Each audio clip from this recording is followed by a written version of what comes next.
नमस्कार, मैं यश भट्ट स्वागत करता हूं आपका अभय न्यूज 5 जनवरी बुधवार शाम के बुलेटिन में। आइए देखते हैं आज दिन भर की प्रमुख खबरें। इस बुलेटिन के प्रायोजक हैं आर के निवास बाय आर के डेवलपर्स। शानदार घर खरीदें अब अपने बजट में।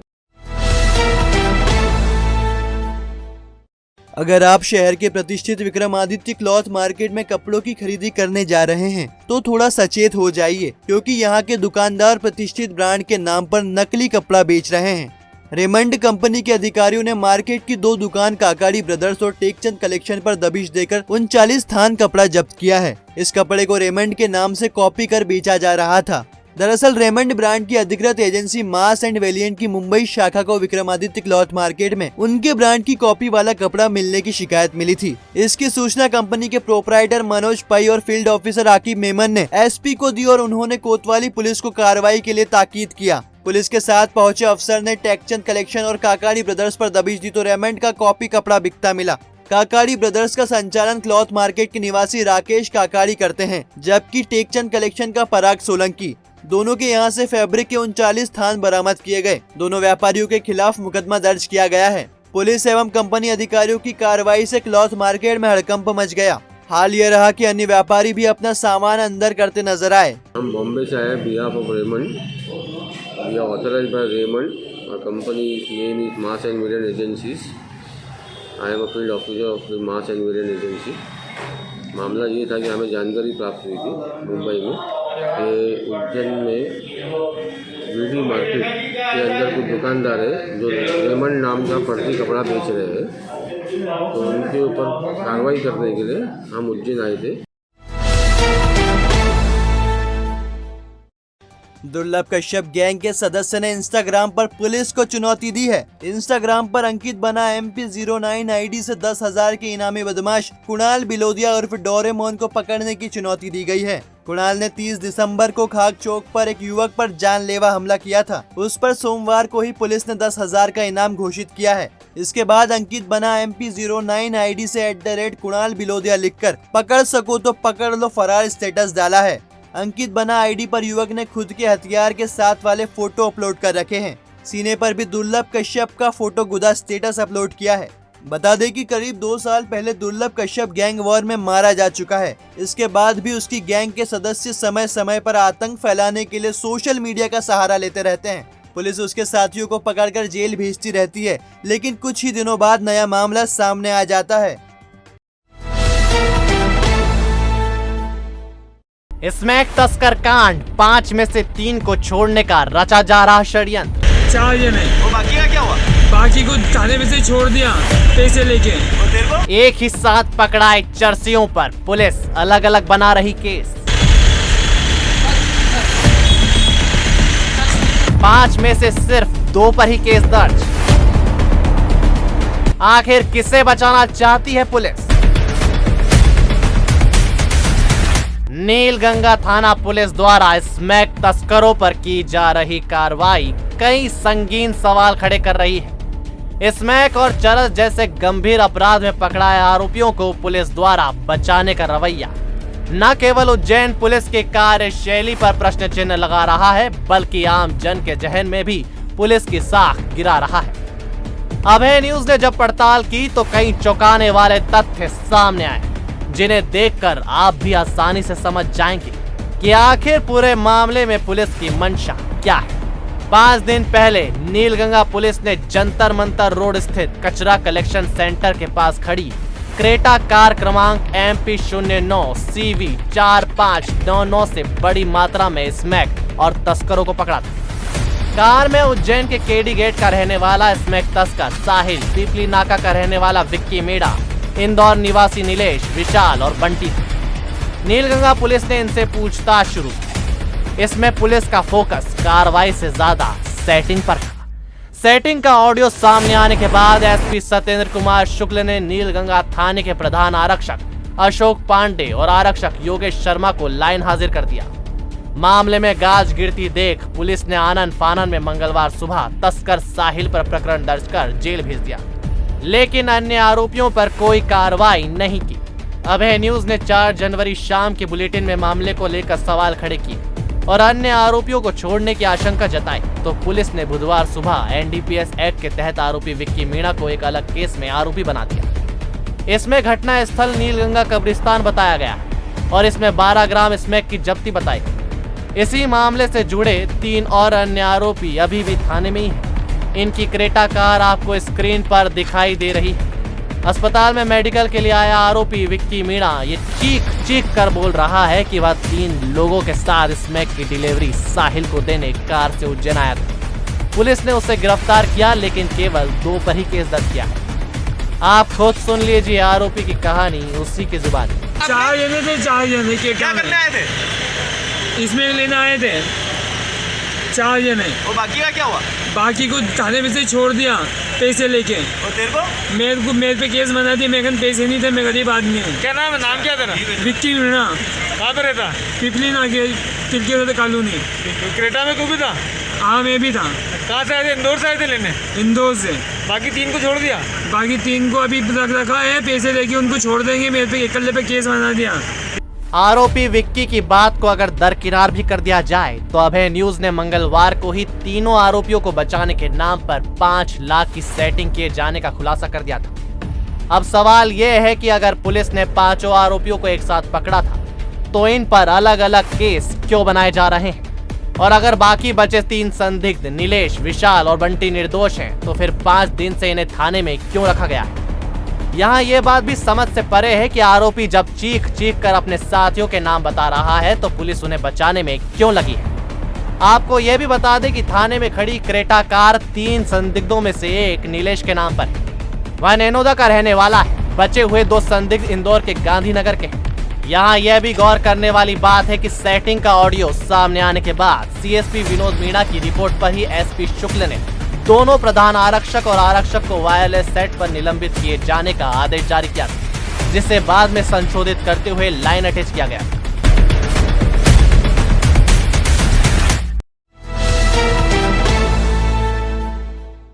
कोरोना का कहर बढ़ने के साथ ही शहर में पाबंदियां फिर से लौट आई है। एक बार फिर शादी और अंतिम संस्कार में संख्या सीमित कर दी गई है। स्कूल 50% क्षमता के साथ चलते रहेंगे। फिलहाल आर्थिक गतिविधियों पर किसी तरह का प्रतिबंध नहीं लगाया गया है। दरअसल कोविड के बढ़ते संक्रमण के बाद सीएम शिवराज सिंह चौहान ने यह फैसला किया है। इसके तहत अब शादियों में 250 मेहमान और अंतिम संस्कार में 50 लोग शामिल होंगे। बड़े मेलों पर रोक लगा दी गई है और स्कूलों को 50% क्षमता के साथ चलाया जाएगा। यानी अब बच्चे एक दिन में 3 दिन स्कूल जाएंगे। स्कूल आने के लिए बच्चों को पालकों की अनुमति जरूरी होगी। स्कूल में ऑनलाइन और ऑफलाइन दोनों तरह से क्लासेस चलेंगे। सप्ताह भर पहले नागजिरी थाने में दर्ज छेड़छाड़ के प्रकरण के विरोध में हामूखेड़ी के ग्रामीण एसपी से मिले और प्रकरण को झूठा बताते हुए जांच की मांग की है। बता दें कि सप्ताह भर पहले नागजिरी थाने में हामूखेड़ी के 20 वर्षीय युवक जीवन शर्मा पर घर में घुसकर छेड़छाड़ का प्रकरण दर्ज किया था। पड़ोस में रहने वाली 45 वर्षीय महिला ने यह शिकायत दर्ज कराई थी। जीवन शर्मा हामूखेड़ी स्थित बिजासन माता मंदिर के पुजारी का बेटा है। उसके समर्थन में गांव के वसूली पटेल सहित अन्य ने एसपी सत्येंद्र कुमार शुक्ल से मुलाकात की और प्रकरण में जांच की मांग रखी। वसूली पटेल शंकर सिंह आंजना सहित ने बताया कि महिला का पति 32 बटालियन में है। वह शराब पीकर आए दिन गांव में विवाद करता है। पूरे गांव में वर्दी का रौब दिखाकर आतंक फैलाने की कोशिश करता है। घटना वाले दिन उसका उसी के भाई से पैसे के लेन देन को लेकर विवाद हुआ और बीच बचाव करने गए पुजारी के बेटे पर उसने प्रकरण दर्ज करवा दिया। गौर करने वाली बात यह है कि थाने में दर्ज एफआईआर में 1 साल पहले छेड़छाड़ का जिक्र किया है, जिसका कोई प्रमाण फरियादी पक्ष के पास नहीं है। बावजूद नागजिरी थाना पुलिस ने बगैर जांच के ही आनन फानन में कार्रवाई को अंजाम दिया। खास बात तो यह है कि आरोपी पक्ष को भी 4 दिन बाद पता चला कि उनके खिलाफ प्रकरण दर्ज कर लिया गया। पास में पुलिस वाले भैया रहता है जगदीश बामनिया करके, तो वो आए दिन में शराब पी के मेरे से गाली गुस्सा करता है और बोले कि मैं तुमको पंडित को भगा के रहूँगा। ये क्या है, यहाँ पूजा पाठ सब ढपोसला है। और पिछली बार भी मेरे को 3 साल भर पहले भी मेरे को उलझाया था, झूठी रिपोर्ट करके आया था। और अब 29 तारीख को उसने मेरे बालक और मेरे औरत के नाम से रिपोर्ट कर दी झूठी वहाँ थाने में। कौन से थाने में? नागजरी थाने में रिपोर्ट कर दी। और वहाँ से मेरे को 4 दिन बाद जब वो दिनेश पटेल रिपोर्ट में क्या लिखवाया? रिपोर्ट में लिखवाया कि तेरे छोरे ने, ये पंडित के छोरे ने साल भर पहले मेरी औरत को छेड़छाड़ कर दी। और रिपोर्ट कब लिखवाई? ये लिखवाई 29 तारीख को और 29 तारीख पूरे दिसंबर? 29/12 दिसंबर को। और मेरे को मालूम पड़ी 4 दिन बाद, जब वो पटेल साहब आए हमारे घर पे, तो उन्होंने बोला कि तुम्हारे छोरे और तेरे औरत के नाम की रिपोर्ट है। और मैं पहले भी गया था, रिपोर्ट 2 बार थाने में लिखवाने, तो हमको बाहर से भगा देते हैं। बोले थे ऐसा होता है क्या, ये तुम पुलिस वाले से मत उलझो, ये सब फालतू बात है। शिक्षा के मंदिर में मचाया गया उत्पात बुधवार को गरिमा की हद को पार कर गया। भाजपा समर्थित संगठन ने प्रदर्शन का ऐसा तांडव दिखाया कि विश्वविद्यालय की संपत्ति को ही नुकसान पहुंचा दिया। प्रदर्शन के दौरान संगठन के कार्यकर्ताओं ने मर्यादा को तार तार कर दिया। अब कुलपति दबी जुबान में कार्यवाही की बात कह रहे हैं, लेकिन सवाल यह है कि शिक्षा के मंदिर में प्रदर्शन का यह कौन सा तरीका है। दरअसल छात्रावास में रहने वाले स्टूडेंट्स की फीस बढ़ाने को लेकर अखिल भारतीय विद्यार्थी परिषद ने बुधवार को विश्वविद्यालय का घेराव किया, लेकिन वे अपनी गरिमा भूल गए। प्रदर्शन के दौरान कार्यकर्ता इतना उत्तेजित हो गए कि विश्वविद्यालय के पीछे के चैनल गेट को ही तोड़ दिया। कुलपति अखिलेश कुमार पांडे ने नुकसान आकलन करने के बाद प्रदर्शनकारियों पर कार्रवाई करने की बात कही है। इधर प्रदर्शन के बाद कुलपति पांडे ने छात्रों की मांग को मंजूर कर बढ़ी हुई फीस को वापस ले लिया है। कुलपति ने बताया फीस आगामी वर्ष में बढ़ेगी, फिलहाल अभी फीस वृद्धि को वापस ले लिया गया है। पुराने छात्रावास की फीस 7,000 रुपये है, उसी का था कि फीस बढ़ाई जो गई है उसके खिलाफ इन लोगों ने आंदोलन किया था। अभी यूनिवर्सिटी ने उस पर निर्णय लिया है कि अभी उसको स्थगित किया जाए। सर, इस आंदोलन में संपत्ति, यूनिवर्सिटी की संपत्ति को भी नुकसान पहुंचाया, कई शटर वगैरह तोड़ दिए हैं यहाँ पे, तो इसको लेके आप क्या कार्रवाई कर रहे हैं? अभी मैं उसको इंजीनियर को बुला रहा हूँ और इसको देखता हूँ कि कैसे तोड़ा है इसको, इस पर कुछ कार्रवाई करेंगे। सर, क्या मामला दर्ज करवाएंगे इसमें? अभी देख रहे हैं कि कैसा है, मतलब क्या नुकसान हुआ है, कितना हुआ है, उसके बाद मतलब दर्ज करवा सकते हैं आप? मामला तो छोटे छोटे छात्रों के नहीं सर, अज्ञात के खिलाफ ये संपत्ति को नुकसान हो रहा है ना सर, यूनिवर्सिटी जो है इसको देखते हैं कि सरकार इतनी सख्त है और आप उसमें क्या तोड़ा नहीं है। वो अभी दरवाजा जो है उसको निकाल दिया है, टूटा नहीं है वो, अभी टूट गया पूरा, ताला वगैरह लगा हुआ पूरा बिखर गया। मैं बुला रहा हूँ अपने इंजीनियर को, मतलब कार्रवाई करेंगे आप? कार्रवाई करेंगे।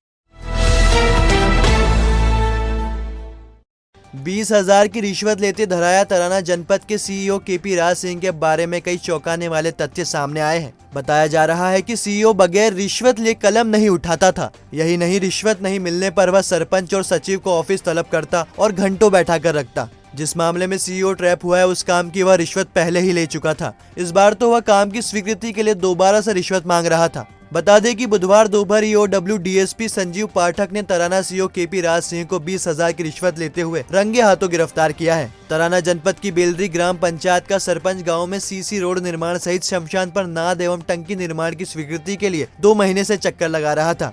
सरपंच इसी काम के लिए पहले भी 10,000 रुपए ले चुका था। बावजूद लालची सीईओ उससे स्वीकृति के लिए और रिश्वत मांग रहा था। अब ईओडब्ल्यू की टीम सीईओ की संपत्ति की जानकारी जुटाने में लगी है। उसकी पैतृक संपत्ति सहित परिवार के सदस्यों द्वारा खरीदी गई संपत्ति के बारे में भी पता लगाया जा रहा है। कैंसर के इलाज के लिए अब मरीजों को बड़े शहरों का रुख नहीं करना पड़ेगा। Comprehensive blood and cancer care CBCC की बेसिक यूनिट का शुभारंभ बुधवार को किया गया। अतिथि senior gynaecologist doctor Satinder Kaur Saluja थी। सीबीसीसी का प्रमुख केंद्र अमेरिका में है। देश में यह 10 अलग अलग केंद्रों द्वारा कैंसर निदान एवं उपचार की सुविधा दी जा रही है। सीबीसीसी इंडिया के डायरेक्टर बी रमेश का कहना है, अब हमारी टीम उज्जैन में कदम रख रही है। आने वाले समय में मध्य प्रदेश के अन्य क्षेत्रों में भी सेवाएं विकसित की जाएगी। SRJ group director Rajesh Jain ने कहा, इंदौर में बेंचमार्क बनने के बाद हमारा लक्ष्य उज्जैन में गुणवत्तापूर्ण इलाज प्रदान करना है। मुझे यकीन है कि उज्जैन में कैंसर की देखभाल के लिए यह छोटा कदम बड़ा मुकाम हासिल करेगा। शुभारंभ के बाद cancer as we understand it विषय पर चर्चा की गई। चर्चा के मॉडरेटर डॉक्टर मनीष सिद्धा थे। इसमें कैंसर संबंधी इलाज, बचाव जैसे विषयों पर मंथन किया गया।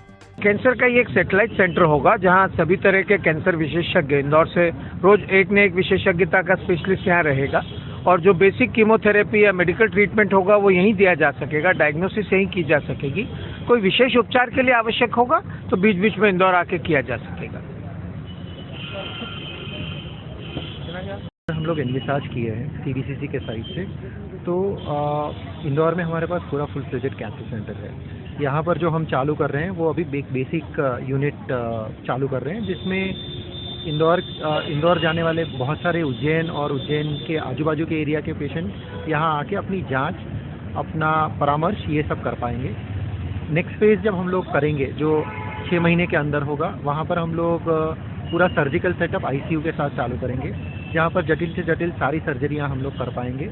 उसमें भी एक कुछ पोर्शन बचेगा जिसके लिए अभी भी पेशेंट को इंदौर जाना पड़ेगा, जैसे कि रोबोटिक सर्जरीज है जो हम लोग वहाँ इंदौर में चालू कर रहे हैं। हाईपैक जैसी सर्जरीज हैं जो वहीं जाना पड़ेगा, पर हेड एंड नेक कैंसर जो बहुत ज़्यादा प्रिवेलेंट है उनके सारी मरीजों का ट्रीटमेंट यहीं हो जाएगा। रेडिएशन ऑन्कोलॉजी एक तीसरा विभाग है जिसमें इंफ्रास्ट्रक्चर पॉइंट ऑफ व्यू से थोड़ा लंबा चलता है, क्योंकि आपको गवर्नमेंट रेगुलेशंस बहुत सारे फॉलो करने पड़ते हैं। वो जो है हम लोग 1 साल से 1.5 साल के अंदर में यहाँ पर इसी यूनिट के साथ में चालू कर देंगे। तो एक तरह से आप वैसा देखें तो जो आज शुरुआत हुई है 1 से 1.5 साल के अंदर में उज्जैन के प्रॉबेबली किसी भी मरीज को इंदौर या किसी और जगह जाने की हाल फिलहाल ज़रूरत नहीं पड़ेगी। क्या नाम है सर आपका? रोहन नायक। यहाँ पर कैंसर के ट्रीटमेंट की सभी प्रकार की सुविधा उपयुक्त है। हर कैंसर के पेशेंट का जो ट्रीटमेंट होता है उसकी अलग अलग इंटेंसिटी होती है। कुछ हाई इंटेंस ट्रीटमेंट होता है, कुछ लो इंटेंस ट्रीटमेंट होता है, कुछ मेंटेनेंस ट्रीटमेंट होता है। और उसके पहले जो जरूरी होता है वो ये होता है कि पेशेंट का ट्रीटमेंट कैसे प्लान किया जाए। किस पेशेंट को सर्जरी करनी, किस पेशेंट को कीमो देनी, किस पेशेंट को रेडिएशन देना, या उसकी जो सीक्वेंसिंग होती है वो अलग अलग कैंसर के हिसाब से अलग अलग होती है। आमतौर पे जो नॉन कैंसर स्पेशलिस्ट है उनकी अंडरस्टैंडिंग उसमें डेवलप इसलिए नहीं हो पाती बिकॉज वो उनकी विधा नहीं होती है। यहाँ पर जब स्पेशलिस्ट आके अपनी ओपिनियन देंगे और उस ट्रीटमेंट को गाइडलाइंस के हिसाब से पेशेंट को एक्सप्लेन करेंगे तो आउटकम भी अच्छे होंगे, पेशेंट को सीधा सीधा लाभ भी मिलेगा। और जब आपका ट्रीटमेंट सही होता है तो फिर इवेंचुअल कॉस्ट भी कम होती है, क्योंकि आप गलत जो ट्रीटमेंट लाइन आपकी अगर शुरू में डिफाइन ठीक से नहीं हो पाती है तो कई बार पेशेंट जो होता है वो मेन ट्रीटमेंट छोड़ के बाकी दूसरे से ट्रीटमेंट करा रहा होता है जो उसके लिए ज़रूरी नहीं होता है। यहाँ पर हम इस बात को सुनिश्चित करेंगे कि साइंटिफिक ट्रीटमेंट हम पेशेंट को प्रदान कर सकें ताकि पेशेंट का आउटकम भी अच्छा हो और पेशेंट की कॉस्ट भी कम लगे। आदित्य बिरला समूह की नागदा स्टेपल फाइबर के CS3 प्लांट में बुधवार दोपहर हुए गैस रिसाव के कारण शहर में अफरा तफरी का माहौल रहा। ओलियम गैस को निष्प्रभावी करने के लिए 1.5 घंटे तक प्लांट कर्मियों को मशक्कत करनी पड़ी। दरअसल प्लांट में मेंटेनेंस के दौरान यह हादसा हुआ। CS3 प्लांट की पाइपलाइन में से अचानक गैस का रिसाव शुरू हुआ और देखते ही देखते पूरे शहर में गैस फैल गई। हवा का बहाव शहर की तरफ होने से पूरे शहर में धुंध ही धुंध छा गई और लोगों ने गले में जलन और खांसी महसूस की। पूरे शहर में हड़कंप मचा रहा। आखिर 1.5 घंटे की मशक्कत के बाद गैस रिसाव को रोक लिया गया। कलेक्टर आशीष सिंह ने बताया कि मामले की जांच का आदेश दिया गया है। देखिए, नागदा में ग्रासिम से SO3 गैस के रिसाव की जो है वो सूचना प्राप्त हुई है। जो हमारे इंडस्ट्रियल सेफ्टी ऑफिसर हैं उनको भी यहाँ से जिला मुख्यालय से भेजा गया है। इसके साथ साथ जो SDM, SDOP और पूरी टीम घटनास्थल पर मौजूद है और जो ग्रासिम प्रबंधन है उनके साथ भी हम लोग लगातार टच में हैं। पहली हमारी प्राथमिकता ये है कि तत्काल गैस का रिसाव रोका जाए और हम लोग पूरे उसमें एरिया में प्रचार भी करवा रहे हैं कि जितने भी लोग वहाँ पर हैं थोड़ा दूर हो जाएं और मास्क जो है वो गीला करके पहने। इसके बाद फिर घटना कैसे हुई, क्या हुई, कैसे किन परिस्थितियों में हुई, वो सब चीज़ें बात की हैं। अभी फिलहाल हम लोग तत्काल उसको बंद कराकर और लोगों को वहाँ से निकाल दें, जिससे कि वैसे जो प्राथमिक सूचना मिली है कि SO3 गैस के बहुत ज़्यादा वैसे इफेक्ट्स नहीं हैं, हल्के फुल्के इफेक्ट्स हैं, लेकिन फिर भी लोगों को वहाँ से इवैक्यूएट किया जा रहा है। रफ्तार के जुनून में एक चालक ने बस को इतनी तेज गति से दौड़ाया कि वह उस पर से अपना नियंत्रण खो बैठा और बस सड़क से नीचे उतरकर खंबे से जा टकराई। बस की रफ्तार का अंदाजा इसी बात से लगाया जा सकता है कि बिजली का खंबा पूरी तरह टेढ़ा हो गया। घटना के बाद बस में चीख पुकार मच गई और 3 लोग घायल हो गए। सिद्धि विनायक ट्रेवल्स की बस क्रमांक MP 11P2599 बुधवार दोपहर देवास से उज्जैन आ रही थी। चालक तेज गति से बस चला रहा था। बस में बैठे यात्रियों ने उसे स्पीड धीमी करने को भी कहा, लेकिन उसने अनसुनी कर दी। दताना के समीप ओवरटेक करने के चक्कर में बस अनियंत्रित होकर सड़क से नीचे उतर गई और बिजली के खंबे से जा टकराई। इससे उसका आगे का हिस्सा बुरी तरह क्षतिग्रस्त हो गया। बस में करीब 50 लोग सवार थे। घटना के बाद सभी चीखने लगे। हादसे में ज्योति पिता बंसीलाल उम्र 35 साल निवासी दानीगेट, मोहम्मद आरिफ पिता शरीफ उम्र 25 साल निवासी लखनऊ और राम गोपाल पिता देवनारायण राठौर उम्र 50 साल निवासी शिवाजी पार्क खालचरोद घायल हो गए। उन्हें तुरंत जिला अस्पताल लाया गया। घायल मोहम्मद आरिफ ने बताया चालक की लापरवाही से बस पलटी। वह काफी तेज बस चला रहा था ओवरटेक करने के चक्कर में बस का अगला पहिया सड़क से नीचे उतर गया और हादसा हो गया। सर गाड़ी तेज़ थी और गाड़ी जो है ड्राइवर ओवरटेक कर रहा था और ओवरटेक करते करते वो अगला पहिया जो है नीचे उतर के सीधे जो जाके खंभे में लड़ गई जाके।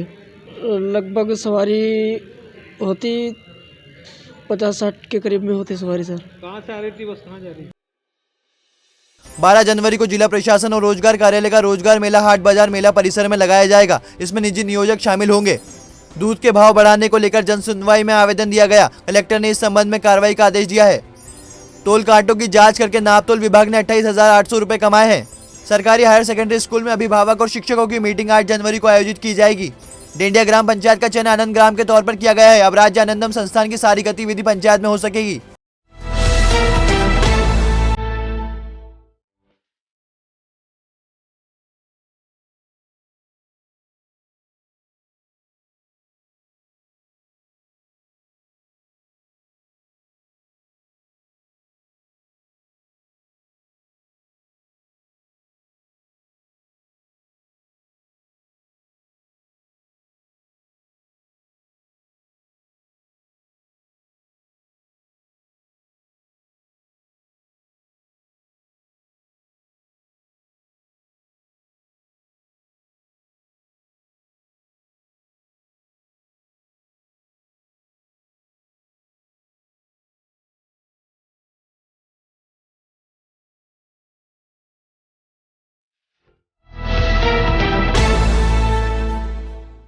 तो आपने देखा आज का हमारा बुलेटिन। आपको ये बुलेटिन कैसा लगा? अपने सुझाव हमें जरूर पहुंचाएं। और जाने से पहले हमें न्यूज परिवार आप सभी से निवेदन करता है कि मास्क जरूर लगाएं, सामाजिक दूरी का पालन करें और स्वस्थ रहें। धन्यवाद।